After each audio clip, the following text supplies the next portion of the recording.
Pascal, pour conclure. Alors, tout d'abord, moi, de nouveau, je dis merci parce que Sophie vient de le faire. Franchement, un grand merci. Un vrai plaisir de ces assises. Des échanges qui ont été vraiment très, très intéressants et très fructueux. J'ai apprécié, honnêtement, on a fait 2009, on a fait Beauval, où il y avait moins de monde. D'ailleurs, il faut savoir qu'on en a été, entre les 2 jours, à plus de 100 personnes qui sont venues sur ces assises. Pour les chiffres, les Beauval, c'était 70. Hein. Donc on a dépassé le nombre de personnes. Et une réalité aujourd'hui où on est beaucoup plus capable de s'écouter, et c'est franchement bien entre les différentes personnes qui étaient présentes, et on avance, on commence à construire justement des choses, et c'est relativement positif pour nous. Donc une vraie qualité des échanges, franchement c'est ce qui m'a vraiment, pas surpris, parce que je le sais déjà depuis un moment, mais ce qui me fait vraiment plaisir, et je tiens à vous en remercier tous, remercier donc de votre participation. Je remercierai également tous les services qui ont travaillé sur ce grand régional, parce qu'il y a eu un vrai travail, et je pense personnellement au service du comité régional. Je remercierai également les intervenants, hein. Je remercie à ceux qui sont venus ici, certains de loin, hein, je ne vois pas Delia, mais qui nous est venu d'Allemagne. Merci pour justement leur ouverture, parce que c'est vrai que si ces modèles-là ont été intéressants à entendre, des fois on se dit qu'on n'est pas si mal que ça chez nous.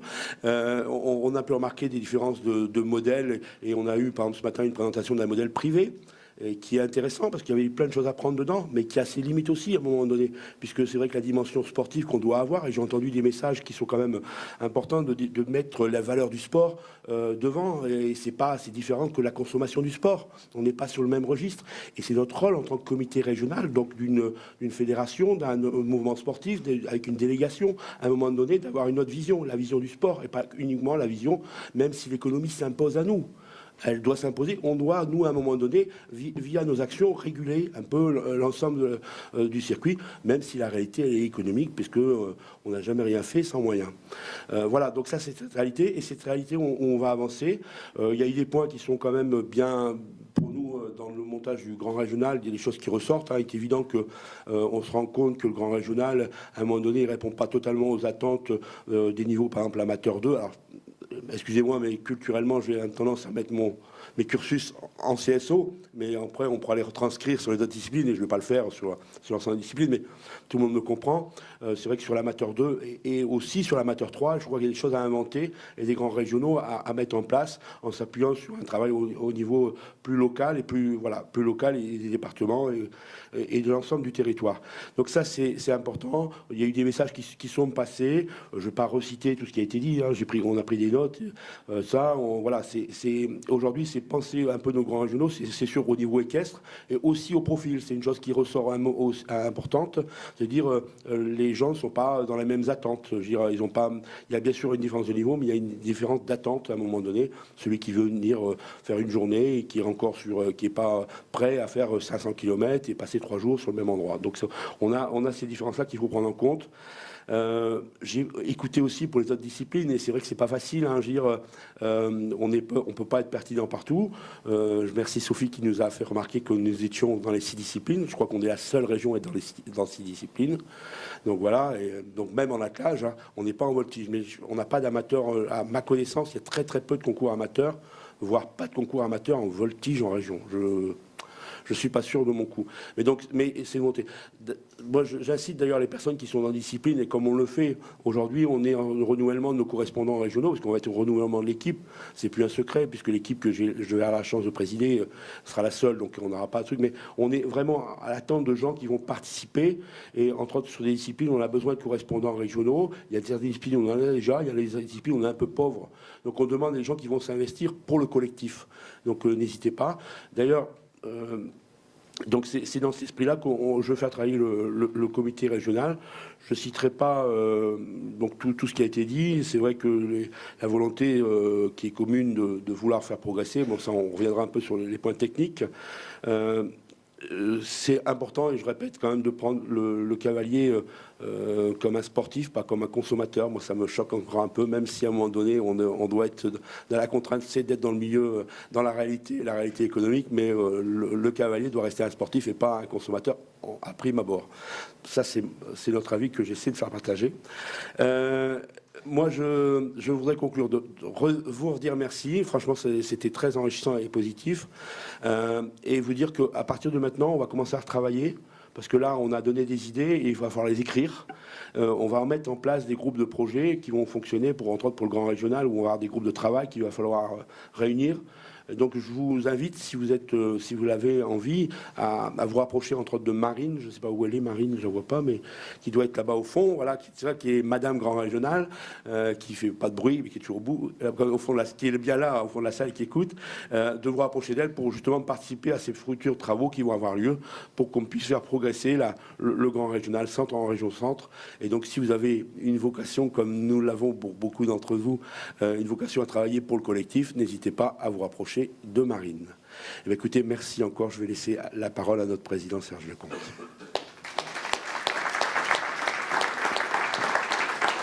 Bien, merci Pascal pour toutes les actions que tu mènes en faveur de l'équitation. Moi, je voudrais revenir un petit peu quand même sur le format de ces réunions.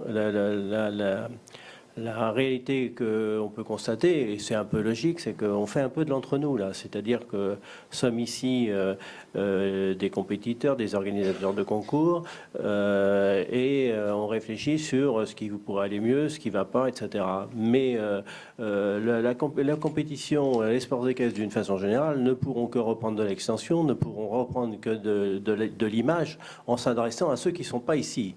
Et ça, il ne faut pas l'oublier. Et quand vous parlez, c'est très bien d'améliorer les concours, parce qu'il faut toujours les améliorer, d'améliorer la technique sportive, ce qui est essentiel, il faut toujours le faire.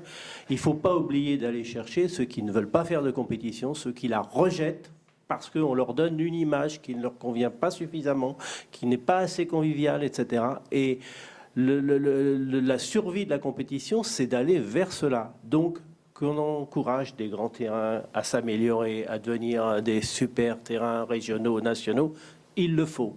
Mais qu'on encourage aussi ceux qui n'ont jamais organisé de compétition, de faire une petite compétition dans leur petit club, à inviter leurs petits copains du coin et à faire passer une bonne journée, c'est tout aussi important. Donc ne négligez pas cet encouragement permanent, vous qui êtes des acteurs de la compétition, que vous devez avoir vers ceux qui ne sont pas des compétiteurs et ceux qui, d'une façon générale, plutôt rejettent la compétition. Ensuite, la force de l'équitation et la force du cheval, et c'est l'action de chacun d'entre vous, c'est d'être reconnu. Hein. Mais pour être reconnu, il faut d'abord être connu.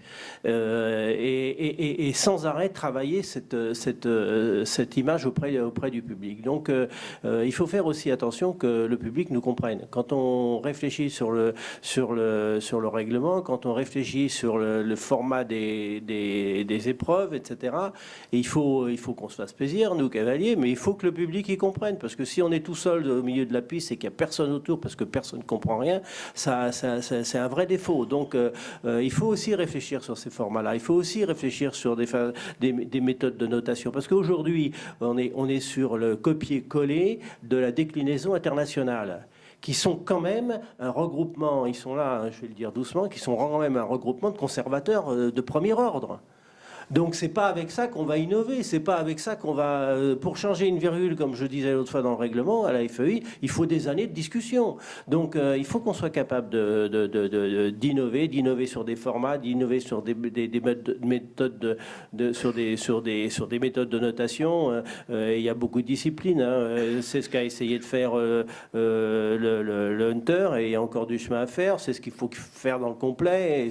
C'est imaginer aussi dans le CSO. Ouais. Quelqu'un qui commence le CSO, on lui dit t'as fait 4 points, c'est bien. Ben non, il comprend pas. Je suis désolé, un môme de 8 ans qui monte une fois par semaine, on lui fait faire un petit concours, t'as fait 4 points, ben non, il fallait que tu fasses 0 faute, voilà. Et puis t'as fait une faute, c'est pas bon. Ça, il comprend. Vous voyez, il y a un langage quand même qu'on doit mettre à la portée du plus grand nombre pour que les gens comprennent. Et ça, c'est bien sûr le travail de la fédération, c'est le travail des comités régionaux, et c'est aussi le travail de chacun d'entre nous, parce qu'on peut faire un peu de psychotechnique entre nous, hein, ça nous amuse toujours, ça nous fait plaisir, mais il faut aussi rester grand ouvert et attirer les autres. Et puis je dois dire que la compétition, sa vertu première, c'est sa capacité éducative. Et nous, on a cette chance avec les chevaux. C'est-à-dire que notre premier succès, c'est de réussir ce que on s'est fixé, excusez-moi du bafouillement, c'est de réussir ce qu'on s'est fixé avec son cheval. C'est pas d'être meilleur que l'autre, c'est d'abord celui-là. Et dans les concours clubs, comme dans les concours amateurs, et très insuffisamment dans les concours amateurs, on n'a pas de petites épreuves qui font que les gens, ils sont contents, ils viennent avec leur cheval, ils ont réussi quelque chose pour eux, pour leur cheval. Et ça, c'est la première étape, c'est la première marche de la compétition qu'on doit savoir développer et qui doit pouvoir être attractif pour attirer le plus grand nombre autour de la compétition, sur ces valeurs, pas simplement sportives, mais sur ces valeurs éducatives, qui sont les vrais fondements. On parle des Jeux Olympiques régulièrement, on parle des valeurs olympiques. La valeur olympique, c'est d'améliorer l'homme, hein, c'est pas de gagner de médaille, c'est d'améliorer l'homme tout court, hein, et d'améliorer sa performance dans des conditions naturelles et raisonnables par rapport à l'individu. Donc ça, c'est des pistes qu'il faut absolument creuser. Et je voulais revenir sur, parce que moi j'en ai entendu un petit peu parler avec les uns et les autres, sur la nomenclature des compétitions aujourd'hui. Aujourd'hui, la nomenclature, elle a un sens, parce que, rappelez-vous, il y a quelques années, on avait dans le CSO, alors il y a des nostalgiques, c'est normal, la B1, la B2, etc. Mais vous allez dans le public, la B1, la B2, personne ne sait ce que c'est. Avant, il y avait la nomenclature du dressage, la nomenclature du complet, la nomenclature du CSO, il n'y avait aucun lien commun. Donc l'idée de la nomenclature qui a été faite, et si on veut la modifier, on peut la modifier, mais il faut rester, à mon avis, d'une façon fondamentalement fixée à ce système-là, c'est que la nomenclature, elle soit transversale. C'est-à-dire que les appellations du complet, c'est les appellations du dressage, c'est les appellations du saut d'obstacle et toutes les autres épreuves. Sinon, plus personne ne comprend rien. Vous avez vu la nomenclature des concours en Allemagne, mais comment voulez-vous que le public s'y retrouve? C'est pas possible. Comment voulez-vous qu'un débutant qui arrive à l'équitation s'imprègne des circuits de compétition, etc. Donc tout ça, c'est des choses qui sont importantes. On a la nomenclature aujourd'hui, elle correspond à des populations différentes, hein, les clubs, les poneys, les amateurs, les pros. Ces noms-là peuvent être peut-être changés, mais ça fait des années qu'on essaye de réfléchir sur des nouveaux noms plus accrochants, plus sympathiques, parce que pour d'aucuns, ils sont pas suffisants. Mais en tout cas, l'idée de nomenclature élite 1, 2, 3, 4, c'est un corps commun qui permet de se retrouver dans toutes les disciplines d'une façon égale. Donc je vous mets simplement l'alerte là-dessus, ne retombant pas devant des particularismes de discipline, et chacun pour soi dans son petit couloir de discipline, et puis les autres, ils feront autrement, etc. Il faut absolument, pour pouvoir être compris, pour pouvoir aller vers le public, avoir un langage qui soit simple et que tout le monde comprenne.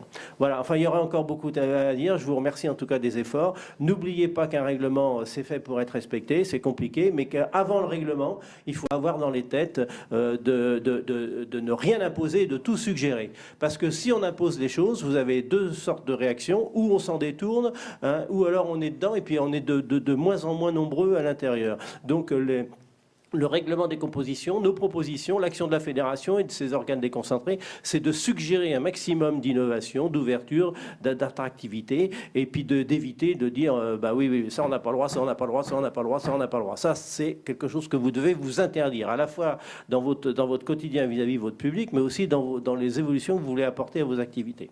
Voilà, bah, je vous souhaite bon courage pour poursuivre votre action auprès de l'équitation, et puis soyez persuadés en tout cas qu'on est attentif à vos observations et qu'on les intégrera bien dans les réflexions globales, qu'à un moment donné, il faudra bien qu'on choisisse entre plusieurs, parce que ça va fuser de tous les côtés, et qu'à un moment donné, il faut lui donner de la cohérence sportive, de la cohérence juridique, et puis de la compréhension pour tous. Merci à vous, et puis bonne continuation.